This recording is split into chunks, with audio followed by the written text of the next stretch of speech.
Bonjour, aujourd'hui je vais vous parler des options cantine, cross, arrivée et départ. Donc pour ça vous ouvrez Logifote, vous ouvrez gestion et vous avez en bas plusieurs touches. Une touche pour gérer la cantine, les arrivées dans l'établissement, les départs de l'établissement, le cross si vous faites un cross et la facturation. Pour cela on va se servir d'une douchette, un lecteur code barre qu'il faut que vous vous procuriez. Il faut aussi que chaque élève ait un badge. Je vous rappelle que vous pouvez les imprimer grâce à cette touche. Vous avez des modèles prédéfinis et vous pouvez en créer un vous-même avec un code barre, évidemment. Vous pouvez aussi imprimer des codes barres par classe. Comme ça, vous les avez, par exemple le CE1. Voilà, vous avez tous les codes barres des élèves que vous pouvez scanner avec une douchette. Donc on commence par la cantine. Vous ouvrez la fenêtre cantine et avec la douchette, vous allez lire le premier code barre. L'élève s'affiche et s'il n'a pas les droits, ça vous le marque. S'il a les droits, ça enregistre son passage à la cantine. Vous voyez, il est passé aujourd'hui à la cantine. Il avait les droits. Après, l'élève suivant arrive. Vous scannez son code barre. Voilà. Il est dans une autre classe. Il avait les droits. Très bien. S'il n'a pas les droits, ça vous prévient. Vous pouvez le laisser passer quand même.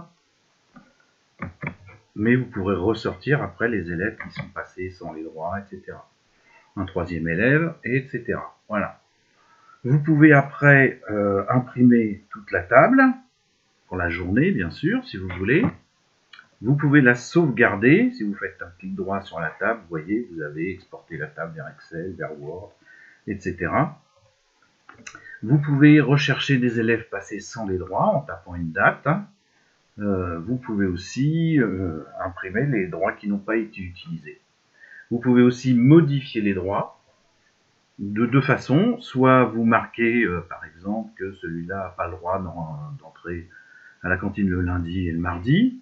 Vous enregistrez les modifications. Ou vous pouvez donner un identifiant cantine. Si vous l'avez donné, par exemple, avant la prise de vue, ça sera rempli automatiquement.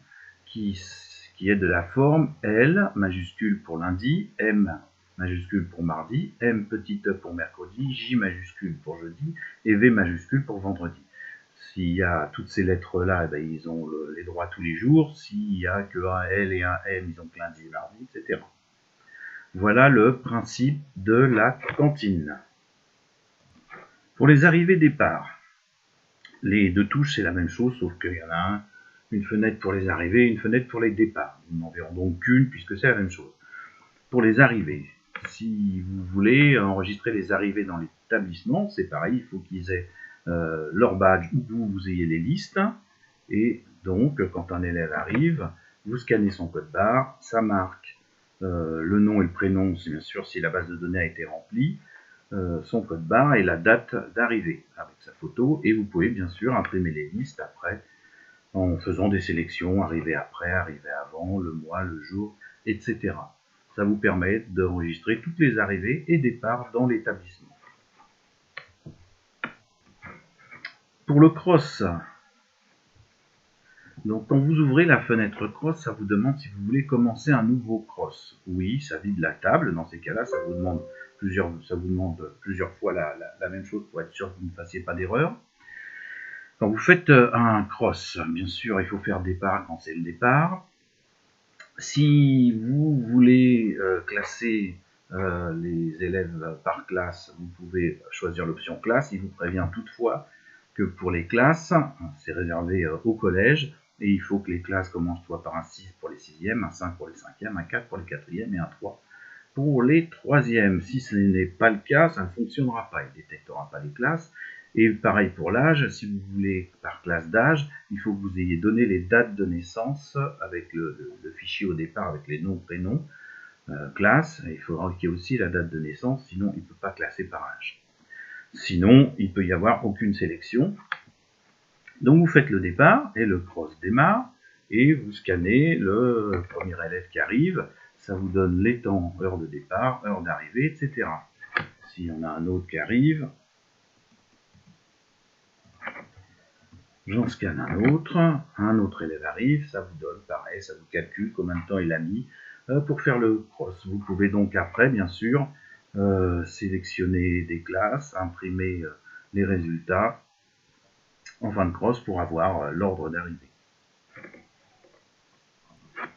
Enfin, vous avez la touche recherche facturation. Ça vous permet de facturer les entrées à la cantine. Si par exemple vous scannez un élève, ça va vous donner le nombre de fois où il est passé à la cantine. Bon, dans cet exemple, on est au mois de juillet, donc il n'y a eu que 4 enregistrements.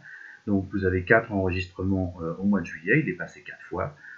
Vous pouvez modifier sa fiche, vous pouvez imprimer des courriers type, vous pouvez faire la facturation cantine, vous avez une touche ici. Donc vous sélectionnez un peu tous les tarifs repas, etc. Et vous pouvez imprimer tout ça.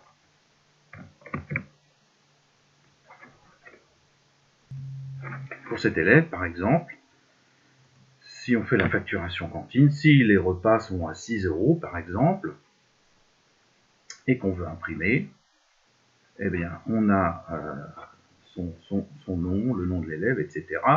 Une fiche, ça apparaît avec 24 €, 6 x 4, 24, et vous pouvez envoyer ça aux parents.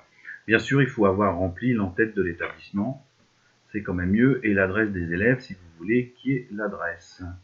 Donc, je vous rappelle que l'entête de l'établissement, pour ce genre de choses, vous pouvez par exemple prendre n'importe quelle fiche, et vous avez en haut l'entête de l'établissement, avec le nom, l'école Marcel Pagnol, le code postal, l'adresse, téléphone, fax, et tout ça se remplira dans toutes les entêtes et tous les courriers que vous voudrez gérer. Vous avez aussi, dans ces cas-là, des courriers types que vous pouvez envoyer, que vous remplissez vous-même, par exemple les absences ou les non-paiements de la cantine, etc. Voilà, j'espère que cet aperçu rapide de ces fonctions vous servira. Si vous avez d'autres questions, n'hésitez pas à nous contacter, on essaiera d'y répondre au mieux. Merci, au revoir.